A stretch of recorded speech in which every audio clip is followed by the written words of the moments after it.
전염병이 창궐하는 이 시대에 하나님께서 우리 내리 교인들에게 고린도전서 또 고린도후서 말씀을 들려주십니다. 바울 사도께서 쓰신 편지 가운데 으뜸 가는 편지는 로마서죠. 세계에서 제일 가는 편지고 로마서를 어떻게 읽는가에 따라 가지고 세계의 역사가 바뀌었습니다. 그런데 고린도전서, 고린도후서도 로마서 못지않게 중요한 책입니다. 그래서 바울의 4대 서신이 로마서, 고린도전서, 고린도후서, 갈라디아서 이 네 책이 가장 중요한 책인데 고린도전서가 16장이고 고린도후서가 13장입니다. 한 교회에 보낸 편지가 거의 30장 정도의 편지를 보냈다. 또 실제로 바울 사도께서 고린도에 보낸 편지는 적어도 4통 이상이 된다고 말하거든요. 2통이 지금 유실돼서 우리 신약 성경에는 고린도전서, 고린도후서 2통만 들어와 있습니다. 만약 그 유실된 나머지 편지들이 다 발견된다면 세계적인 보물이 되고 말 것입니다. 도대체 고린도 교회가 어떤 교회이기에 이렇게 많은 분량의 편지를 썼을까? 대단히 궁금한 것이죠. 오늘 우리는 고린도전서 1장 10절로부터 17절 말씀 읽었습니다. 너무나 흥미진진한 말씀입니다. 고린도 교회는 주후 49년경에 에서 18개월 동안 고린도에 체류하면서 시작된 교회입니다. 한 5년 정도 지난 다음에 바울이 에베소에서 2년 동안 체류하는 동안에 주후 54년경에 이제 보낸 편지가 고린도 전서입니다. 바울이 설립했을 때와 또 시간이 경과한 다음에 고린도 교회가 어떤 문제가 발생했는지 우리에게 보여줍니다. 고린도 교회는 하나님의 은사를 많이 받은 교회입니다. 그런데도 이런 교회가 갖고 있는 아킬레스건이 하나 있는데 그것은 교회 분쟁입니다. 오고 가는 시대에 이 교회 분쟁이라고 하는 것은 피할 수 없을 정도로 흔히 일어나는 현상이죠. 그런데 교회 분쟁이라고 하는 것은 대개 사람을 중심으로 해서 일어나는 경우가 많습니다. 루터파, 깔뱅파, 웨슬리파, 아주 출중한 카리스마를 지니고 출중한 지도력을 가진 이들이 교인들에게 어떤 영향을 미치는가에 따라 가지고 파벌이 생기고 서로가 더 잘났다, 우월하다 이렇게 교파 분열의 역사도 분쟁의 역사라고 해도 과언이 아닙니다.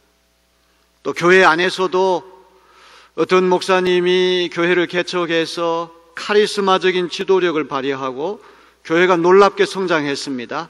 그 은퇴하신 다음에 새로운 목사님이 오셨을 때 옛날 목사님과 새 목사님이 서로 좋아하고 서로 협력하면 그 교회는 아름다운 교회가 될 수 있지만 원로 목사님 파와 새 담임 목사님 파가 서로 나뉘어져서 서로 분쟁을 하는 경우를 우리가 왕왕 보게 됩니다.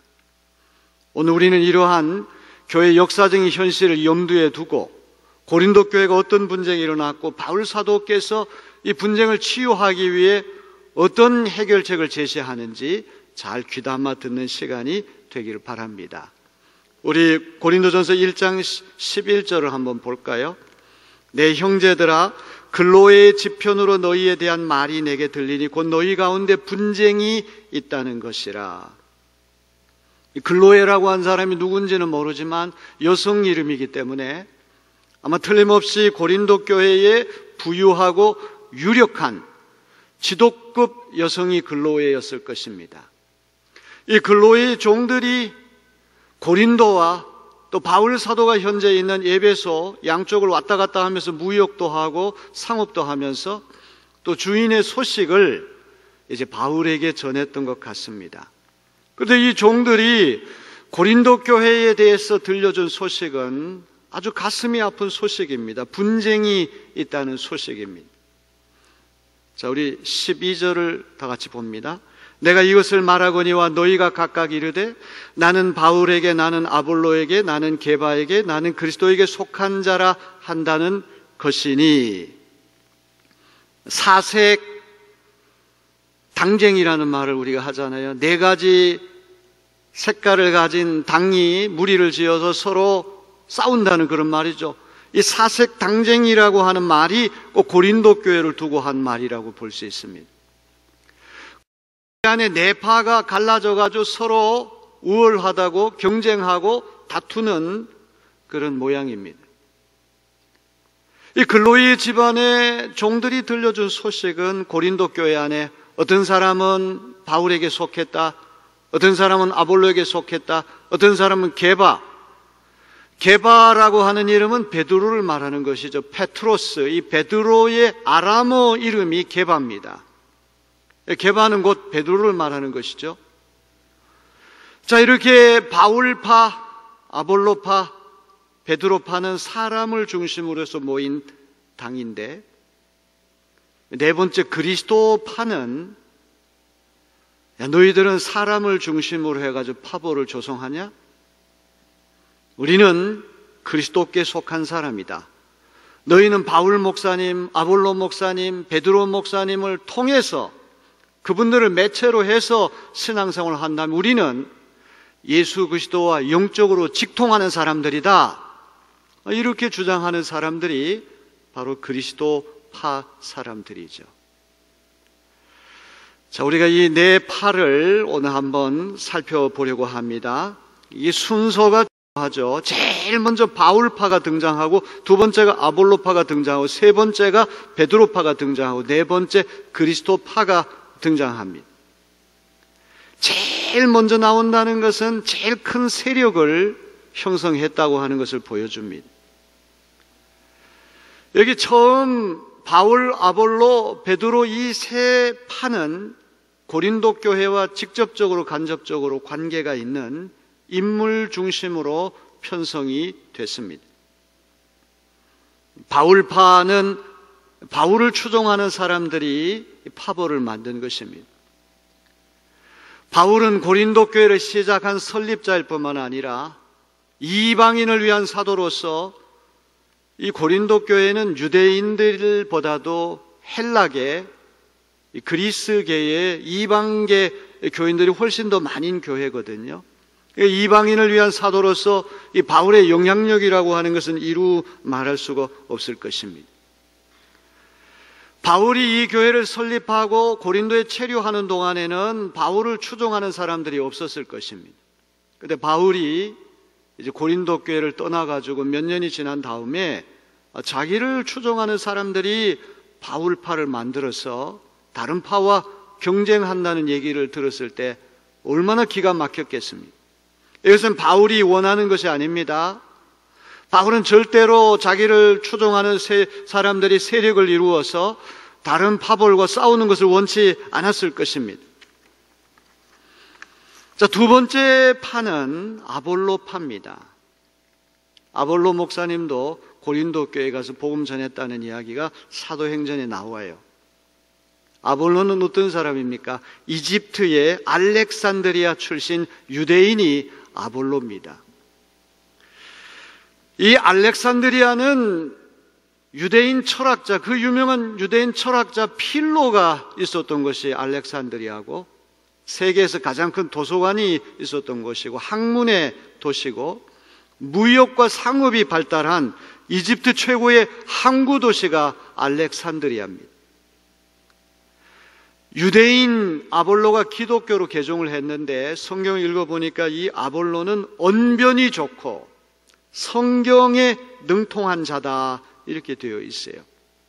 아주 화술이 뛰어나고 설득력 있게 조리 있게 말을 잘하는 웅변가일 뿐만 아니라 구약 성경에 정통한 사람이 아볼로 목사님이었습니다. 아볼로는 이뿐만 아니라 복음을 열정적으로 가르쳤고 정확하게 자세하게 가르쳤다고 성경은 말씀합니다. 한 목회자가 언변이 뛰어나고 학식이 출중하고 열정을 두루 갖추고 성경을 풀어서 강해 설교를 할 때 귀에 쏙쏙 들어올 정도로 상세하게 정확하게 풀어준다면 교인들이 순식간에 이제 매료당했을 것입니다. 아볼로 목사님이 바울 목사님 다음으로 고린도 교회 가서 설교하고 목회를 할 때 교인들이 아볼로 목사님에게 열광했을 것입니다. 순식간에 청중을 사로잡아 광팬들이 생겨났을 것이죠. 그래서 이 아볼로파를 결성한 사람들은 일종의 지적 엘리트주의자들, 지식인으로 자부하고 지성인으로 자부하는 이들이 아볼로파 쪽에 들어가서 바울파와 경쟁을 했다, 이렇게 볼 수 있습니다.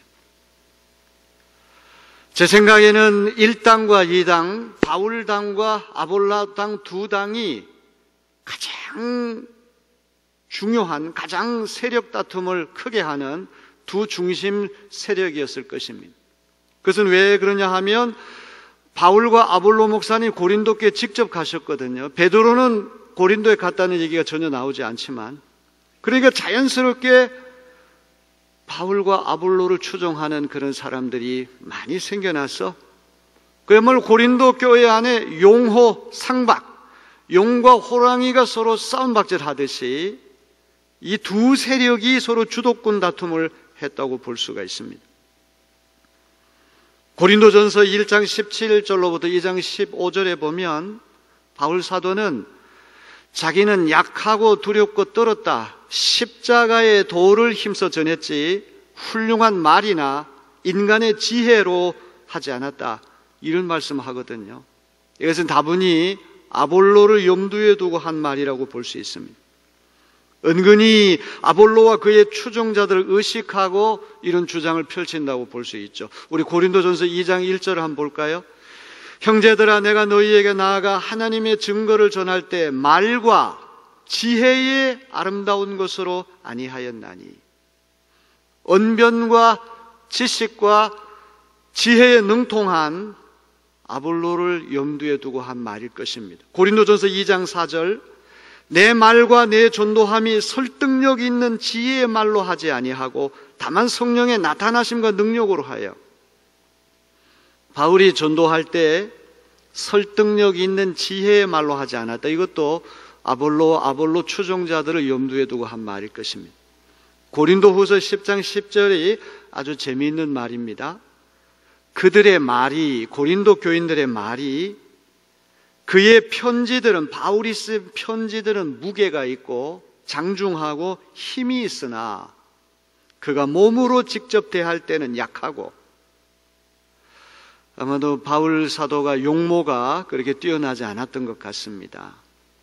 그래서 몸으로 직접 대할 때는 빈약하고 그의 말재주도 시원치 않다.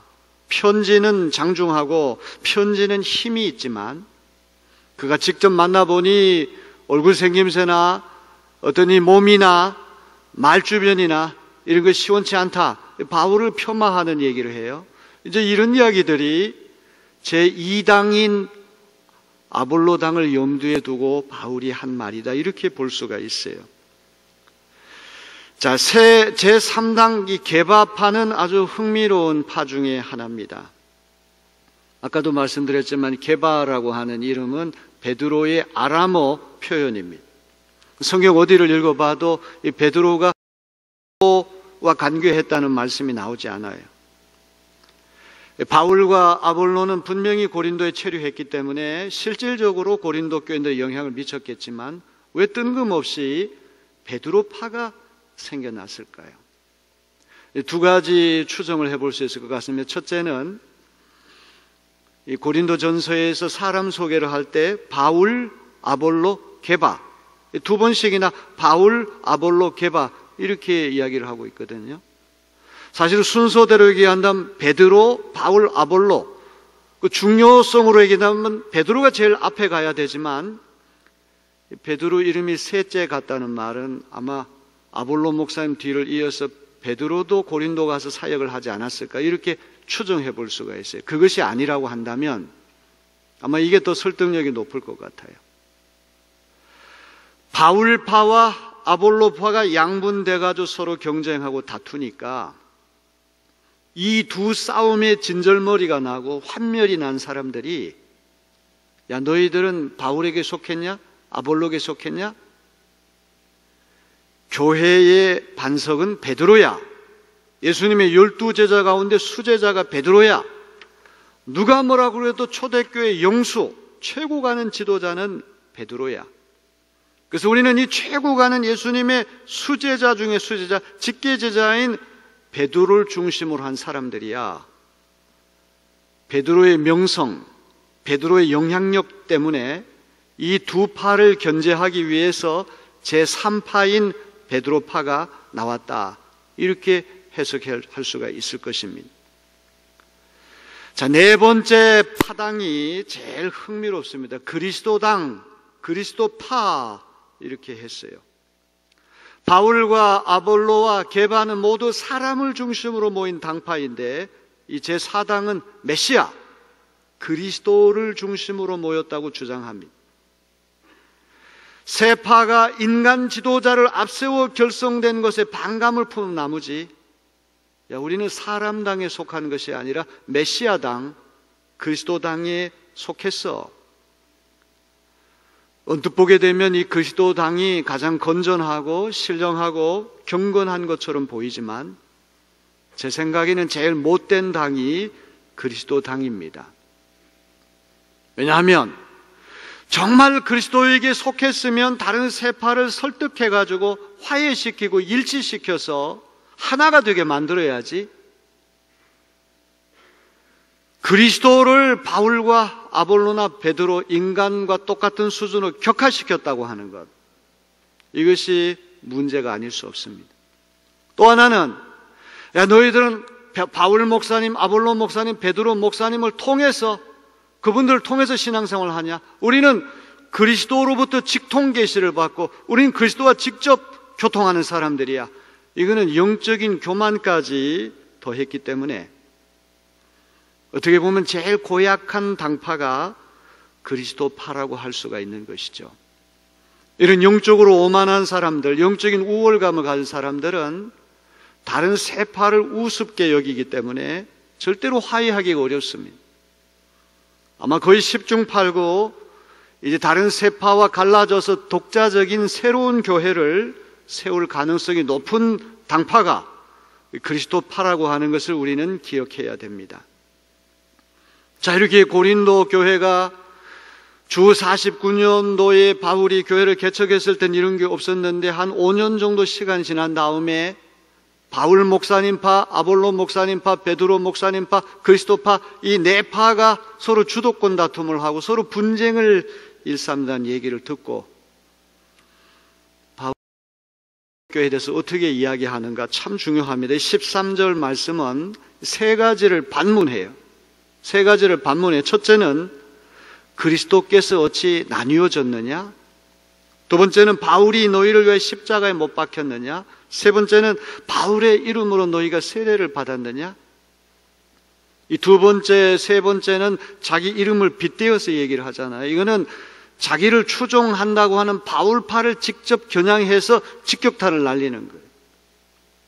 바울은 자기가 아무리 인기가 있다고 할지라도 자기를 추종하는 세력들이 어떤 당파를 만들어 싸우는 것을 원치 않습니다. 그래서 바울이 고린도 교인들을 왜 십자가에 못 박혔느냐? 너희들이 세례 받을 때 내 이름으로 세례를 받았느냐?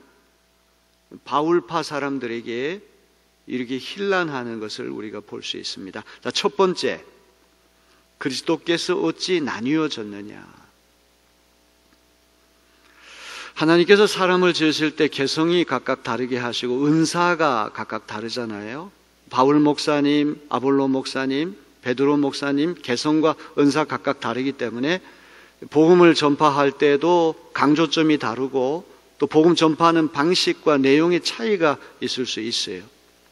그러나 그렇다고 해서 그리스도 예수가 나뉘어질 수는 없는 것이죠. 왜냐하면 전도자는 달라도 그 전도의 주인공은 예수 그리스도이기 때문에 그분은 나뉘어질 수가 없는 것입니다. 손가락을 가지고 달을 가리킬 때 손가락이 가리키는 달을 쳐다봐야지 손가락을 쳐다보면 잘못된 것이죠. 어느 교회를 섬기는 목사님, 지도자는 손가락에 불과한 것이 이 손가락이 가리키는 분은 예수 그리스도이기 때문에 우린 지시기를 봐서는 안 되고 예수 그리스도를 바라봐야 할 것입니다. 사람을 바라보면 갈기갈기 찢어지지만 예수 그리스도에게 초점을 집중하는 교회는 만세반석 위에 서서 튼튼하게 설 수 있음을 믿으시길 바랍니다. 바울 목사님이 복음을 전파하고 아볼로 목사님 복음 전파하고 베드로 목사님이 복음 전파했다고 해서 어떻게 그리스도가 나뉘어질 수 있냐, 찢어질 수 있느냐? 그리스도는 한 분 아니냐? 왜? 모든 전도자의 공동의 주님이 예수 그리스도이기 때문에 그 예수 그리스도는 절대로 나뉘어질 수 없다는 것이죠. 교회가 가장 수치스럽게 생각하고 가장 가슴 아프게 생각해야 할 것은 교파 분열입니다. 성 어거스틴이라고 한 사람은 교파 분열은 기독교 최고의 수치인데 한 폭으로 된 그리스도의 옷을 갈기갈기 찢는 것이 교파 분열이다, 이런 말을 했어요. 루터파, 깔뱅파, 웨슬리파, 사람을 중심으로 해서 우리가 교리적으로 더 우월하고 우리가 정통이다, 다른 쪽을 폄하하고, 이것은 옳지 않은 것이고 우리가 늘 부끄럽게 생각해야 할 것입니다. 한 교회를 섬긴 목사님의 설교 방식이나 목회 중점, 강조점이 다르다고 해서 그리스도께서 나뉘어질 수는 없는 것입니다. 바울 사도께서 첫 번째 반문한 그리스도께서 나뉘어졌느냐 찢어졌느냐? 절대로 찢어질 수 없는 것이죠. 두 번째는 바울을 추종하는 세력들을 직접 겨냥해가지고 내가 고린도 교인들을 위해서 십자가에 못 박혔단 말이냐? 여러분, 교회라고 하는 것은 특별하게 기여하는 분들이 있겠죠. 공헌하는 분들이 있겠죠. 목사님도 그렇고 평신도도 그렇고. 하지만 교회의 기초는 사람이 아니에요. 예수 그리스도께서 기초가 되신 줄로 믿습니다. 교회의 존립 근거는 아무리 인간이 기여를 많이 하고 공헌을 하더라도 사람이 될 수가 없는 것이고 예수 그리스도의 십자가와 부활, 이 두 가지가 교회의 근거고 존립하는 기초가 된다고 하는 것을 우리는 한시도 잊지 말아야 합니다. 그래서 아볼로 목사님이 더 공헌했습니까? 베드로 목사님이 더 공헌했습니까? 바울 목사님이 더 공헌했습니까? 어느 쪽이 더 낫습니까? 이런 걸 따져가지고 파벌을 조성한다는 얘기는 그리스도의 십자가를 헛되게 만드는 것이란 말이죠. 왜냐하면 십자가에 달리신 분은 바울이 아니고 아볼로가 아니고 베드로가 아니고 예수 그리스도, 그분이 십자가에 달리신 우리의 구세주이기 때문에 교회는 그분을 쳐다봐야지 그분을 가리키는 손가락을 쳐다보면 안 된단 말이죠. 세 번째 반문이 아주 중요합니다. 이 세례 논쟁인데요. 그리스도께서 찢어졌느냐, 바울이 십자가에 못 박혔느냐, 이것은 간단한데 이 세 번째 세례에 관해서는 바울이 조금 장황하게 이야기를 합니다. 지금 이제 우리나라 같은 경우에도 세례를 별로 중요하게 여기지 않아요. 근데 이 초대교회는 세례가 너무나 중요해가지고 세례 일단 받으면 죄 지으면 안 된다, 이런 강박감이 있어서 누가 보더라도 독실한 신자인데 계속 세례를 미루다가 죽기 일주일 전에 세례 받았다고 하는 분이 많이 있거든요. 세례라고 하는 것은 우리가 예수 그리스도를 믿고 우리가 죄를 회개하고 예수 그리스도를 믿고 죄 사함을 받고 구원받은 외적인 표시가 세례죠. 고등학교 3년 과정, 대학 4년 과정을 마치면 이걸 어떻게 마쳤는가를 보여주는 게 졸업 증서가 아닙니까? 세례라고 하는 것은 먼저 내 죄를 회개하고 예수 그리스도를 믿고 영접해서 죄 사함을 받고 하나님의 자녀로 구원받았다고 하는 표시가, 표징이 세례예요. 그런데 문제는 죄를 회개하지 않고 예수를 진심으로 믿지 않고 세례를 1000번, 10,000번을 받는다고 할지라도 세례가 우리를 구원하는 게 아니에요. 세례가 우리를 구원하는 게 아니라 예수님이 우리를 구원하시는 줄로 믿습니다. 너무나 중요한 것입니다. 그런데 아마도 고린도 교회 안에 이렇게 파벌이 조성된 그 어떤 동기 중에 하나는 나는 바울 목사님께 세례 받았어. 바울 목사님이 최고야. 그분에게 세례 받은 게 진짜지. 나는 아볼로 목사님에게 세례 받았어. 아볼로 목사님이 진짜지. 아니면 나는 베드로 목사님에게 세례 받았어. 예수님의 수제자인 베드로한테 세례 받아, 그게 진짜 유효한 거지. 누구에게 세례를 받아가지고 아마 이 파벌이 조성됐다고 볼 수 있습니다. 자, 바울이 이 세례에 대해서 어떻게 얘기하는지 한번 볼까요? 14절로부터 16절까지 아주 흥미로운 말씀이에요. 14절로부터 16절 봅니다. 나는 바울은 그리스보와 가이오 외에는 너희 중 아무에게도 내가 세례를 베풀지 아니한 것을 감사하노니 이는 아무도 나의 이름으로 세례를 받았다 말하지 못하게 하려 함이라. 내가 또한 스데바나 집사람에게 세례를 베풀었고 그 외에는 다른 누구에게 세례를 베풀었는지 알지 못하노라. 저도 1983년에 목회를 시작해서 많은 이들에게 세례를 줬는데 누구에게 세례를 줬는지 거의 기억을 못하거든요. 세례 받은 사람은 어떤 목사님에게 세례 받았다 그건 기억할지 모르지만 세례 준 사람은 잘 기억을 못해요. 바울 사도는 고린도께 세례 준 사람을 딱 3명만 언급을 해요. 그리스보, 유대인 회당장 그리스보와 가이오. 아마 고린도 교회의 아주 부유한 유력한 인사였던 것 같습니다. 그 다음에 스데바나, 이 사람도 굉장히 부유하고 유력한 지도자예요. 어떻게 보면 2000년 전에 이 초대교회가 오늘처럼 교회에 모여가지고 한 조직체 안에서 신앙생활을 하는 게 아니라 맨션, 큰 저택에서 가정교회를 시작됐다고 한다면 되게 큰 저택에서 30에서 50명 정도가 모여서 공동 식사를 했다는 기록이 나오거든요. 그리스보라고 하는 부잣집, 가이오라고 하는 부잣집, 스데바나라고 하는 부잣집, 이 세 집에서 끼리끼리 유유상종이란 말이 있는 것처럼 같은 색깔을 가진 사람들이 파벌을 조성해서 모이지 않았을까, 이렇게도 추측해 볼 수가 있어요. 바울 사도는 의도적으로 그런 얘기를 하죠. 내가 딱 세례 준 사람 3사람 기억하는데 할 수 있으면 나는 세례를 많이 베풀지 않으려고 했다. 그것은 왜 그러냐? 세례가 워낙 중요하다고 인식이 되니까 세례 준 목사님을 너무 높이 여기고 바울의 이름으로 세례받은 얘기를 듣고 싶지 않아서 가급적이면 세례를 제한해서 줬다, 이런 고백을 해요. 세례 주는 행위를 의도적으로 제약했다, 제한했다. 이게 2가지 수사법으로 이 14, 15절 보세요.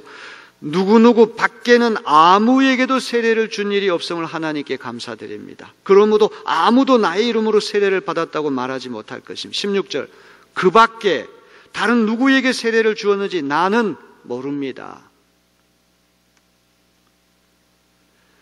세례를 어떤 목사님이 주셨는가에 따라 가지고 그분에게 속하고 나는 그분의 파다, 그분의 추종자다, 이렇게 생각하는 것은 참 어리석은 일이죠. 지금 우리 교회, 한국교회는 이런 일이 일어날 수가 없지만 2000년 전에 세례라고 하는 걸 워낙 중요시했던 그 시절에는 아마 이것이 가능했던 것 같습니다. 17절 중요한 말씀입니다. 그리스도께서는 세례를 주라고 나를 보내신 것이 아니라 복음을 전하라고 보내셨습니다. 복음 전하는 말씀 사역이 1차 사역이고 본질적인 사역이고, 세례, 성만찬, 이 예식을 베푸는 건 2차 사역이에요. 교회가 해야 할 가장 중요한 사역은 복음을 전하는 말씀 사역이 1차 사역이지, 예전, 성례전을 베푸는 것이 본질 사역이 아니다. 이걸 바울 사도께서 우리에게 보여줍니다. 세례를 주라고 고린도 교회에 보내신 것이 아니라 복음을 전파하라고 보내셨다고 하는 말이죠. 여러분, 그러기 때문에 우리 교회에 모이는 사람들이 교회의 분쟁을 피하기 위해서 명심해야 될 것은 사람을 자랑하면 안 되는 거예요. 한국 교회는 유난히 인물 숭배를 잘하는 경향이 있습니다. 어떤 목사님이 아주 출중한 카리스마가 있다, 지도력이 있다, 설교를 잘한다, 신유의 은사가 있다, 이렇게 되면 그분을 거의 신격화하는 경우가 많아요. 그것은 교회 분쟁을 재촉하는 지름길이 될 수 있음을 우리는 기억해야 됩니다. 모세가 40년 동안 광야 생활을 하다가 젖과 꿀이 흐르는 가나안 땅에 들어가기 직전에 느부산에 올라가서 요단강 건너편의 여리고 땅을 하나님 보여주시면서 꼭 네 발로 밟아야지만 그게 중요하냐? 그냥 보는 것으로 좋게 해야 된다. 너는 가나안 땅에 들어가지 말라. 이렇게 하나님 말씀하셨어요. 40년을 고생했잖아요. 그럼 제일 먼저 가나안 땅에 들어갈 1순위가 모세 아니겠습니까? 근데 하나님은 120세지만 눈빛이 형용하고 아주도 건장한 체격인 모세에게 죽으라는 거예요. 그래서 모세는 비속도 없고 무덤도 없어요. 예수님도 마찬가지고. 그래서 어떤 사람은 그렇게 얘기를 해요. 모세는 하나님이 안락사시켰다. 왜? 구약 성경은 모세고 신약 성경이 예수님이잖아요. 이 모세가 까딱 잘못하면 전설이 되고 영웅이 되고 신격화되고 우상숭배할 수 있는 인물이 되니까 원천적으로 무덤도 없게 하고 비속도 없게 하고 어떻게 죽었는지 알 수 없는 신비하게 사라지게 만드셨다는 거예요. 바울 목사님이 참 대석학이고 영적으로 예민하고 정말 하나님의 계시를 받은 이 말씀 쓴다고 하는 건데, 이 2000년 동안의 교회 분쟁의 역사, 교파 분열의 역사, 우리가 이런 분쟁의 아픔을 겪지 않으려고 하면 이 바울 사도께서 주신 말씀을 늘 마음에 새겨야 할 줄로 믿습니다. 아무리 그 목사님이 훌륭하고 아무리 그 평신도가 대단한 분이라고 할지라도 항상 예수 그리스도가 우리의 중심이 돼야지, 그분을 가리키는 하나의 손가락에 불과한 그것이 전부인 양 착각을 한다면 교회 안에는 필연적으로 파벌이 조성이 되고 서로 다투는 형국이 되고 말 것입니다. 1880년대에 미국의 목사님들이 대서양을 건너서 영국의 그 아주 유명한 설교자가 두 분이 있었어요. 조셉 파커라고 하는 목사님하고 찰스 스펄전이라고 목사님이 계신데, 그 교회가 어떤 교회인지, 그 설교자 명성으로만 들은 어떤 설교자인지 그걸 한번 체험하기 위해서 방문을 했어요. 그래서 영국에 도착한 첫날, 런던에 도착한 첫 주일 아침에 조셉 파커 목사님이 심호하는 시티 템플 교회에 갔어요. 한 2,000명 정도가 예배당에 모였는데, 정말 조셉 파커 목사님은 소문에 듣던 대로 명설교가였습니다. 정말 뛰어난 설교가였습니다. 예배가 끝난 다음 미국 목사님들이 이구동성으로, 야, 조셉 파커는 정말 위대한 설교가야, 이렇게 칭찬했습니다. 그날 밤 미국 목사님들이 찰스 스펄전이 심호하는 메트로폴리탄 교회에 갔습니다. 예배 인원도 한 2배 정도 더 모였습니다. 처음 스펄전 목사님 설교를 시작하는 그 순간부터 당했습니다. 제스처나 웅변술이나 설교 내용이나 정말 탁월했습니다. 처음에는 조셉 파커하고 비교하려고 하는 마음이 있고, 찰스 스펄전에게 집중하다가 설교가 점점 진행되고 끝나가는 순간에 찰스 스펄전은 다 잊어버리고 예수 그리스도만 남게 됐다는 거예요. 예배 끝난 다음에 그분들이 외쳤던 말은, 예수님은 정말 위대한 구세주야. 저 같은 사람이 이런 얘기를 할 자격이 전혀 없는 사람이지만 오고 가는 시대에 우리가 명심해야 할 그런 말씀이 아닌가 싶습니다. 루터파, 칼뱅파, 웨슬리파, 2000년 교회 역사라고 하는 것이 어떤 특별한 카리스마를 가진 사람을 중심으로 해서 교파 분열이 계속되고 있는 것 아닙니까? 우리는 항상 예수 그리스도 그분을 주목하는 그런 교회가 되어지기를 주님의 이름으로 기원합니다. 저는 오늘 설교의 결론을 1장 10절, 오늘 제일 먼저 나오는 그 첫머리 말씀을 오히려 결론으로 삼아서 제 설교를 마치려고 합니다. 우리 10절 말씀 다 같이 읽어볼까요? 형제들아, 내가 우리 주 예수 그리스도의 이름으로 너희를 권하노니 모두가 같은 말을 하고 너희 가운데 분쟁이 없이 같은 마음과 같은 뜻으로 온전히 합하라. 고린도 전서의 중요한 주제가 교회의 분쟁에 관한 가르침인데, 고린도전서 1장 10절로부터 4장 끝절까지가 이 문제를 다루거든요. 그래서 이 1장 10절은 일종의 표제어, 주제어라고 할 수 있어요. 형제들아, 내가 우리 주 예수 그리스도의 이름으로 너희를 권하노니, 이게 바울의 이름으로 권하는 게 아니에요. 바울의 개인 생각을 얘기하는 게 아니에요. 예수 그리스도의 이름으로 너희를 권고한다, 권면한다. 오늘 우리가 예수 그리스도의 말씀이기 때문에 우리가 겸손히 청종해야 할 줄. 모두가 같은 말을 하고 너희 가운데 분쟁이 없게 하라 그랬어요. 모두가 같은 말을 하라고 하는 말 듣고서는 획일화, 전체주의화, 공산주의 사회처럼 다 똑같이 되라 이런 얘기가 아니에요. Uniformity, 이건 획일성을 얘기하는 게 아니라 Unity in Diversity, 다양성 속의 통일성을 얘기하는 거예요. 우리가 배경이 다르고 신분이 다르고 생각이 다 다르지만 교회 안에 들어오는 그 순간에 그 모든 것을 내려놓고 우리 그리스도 안에서 같은 말을 할 수 있는 우리가 되어야 할 줄로 믿습니다. 자, 그러면서 같은 마음과 같은 뜻으로 온전히 연합하라 이렇게 말씀했어요. 어떻게 하면 분쟁이 없이 우리가 같은 말을 할 수 있겠습니까? 말이라고 하는 건 마음에서부터 나오는 것이거든요. 먼저 우리의 마음이, 우리의 뜻이 하나가 돼서 연합이 되어야 된단 말이죠. 교회에 오는 그 순간에는 우리의 세상의 모든 인간적인 자랑을 다 십자가 앞에 내려놓고 늘 주님만 바라볼 수 있는 그런 우리가 된다면 항상 교회는 견고한 일치와 화해와 평화의 공동체가 되리라. 에베소서 4장 3절로부터 5절 말씀 읽으면서 제 설교를 마치려고 합니다. 평안에 매는 줄로 성령이 하나 되게 하신 것을 힘써 지키라. 몸이 하나요 성령도 한 분이시니 이와 같이 너희가 부르심의 한 소망 안에서 부르심을 받았느니라. 주도 한 분이시요 믿음도 하나요 세례도 하나요. 바울 사도께서 에베소 교회에 보낸 편지인데 얼마나 아름다운 말씀인지 알 수가 없어요. 평안에 매는 줄로 성령이 하나 되게 하신 것을 힘써 지키라. 교회는 성령의 능력 안에 있을 때 평안한 교회가 되고 하나가 될 수가 있어요. 몸이 하나고 성령도 한 분이십니다. 이와 같이 너희가 부르심의 한 소망 안에서 부르심을 받았느니라. 주님도 한 분이시요 믿음도 하나요 세례도 하나입니다. 136년의 기나긴 역사를 가진 우리 내립교회도 지난 역사를 되돌아보면 뼈아픈 분쟁의 역사가 있었습니다.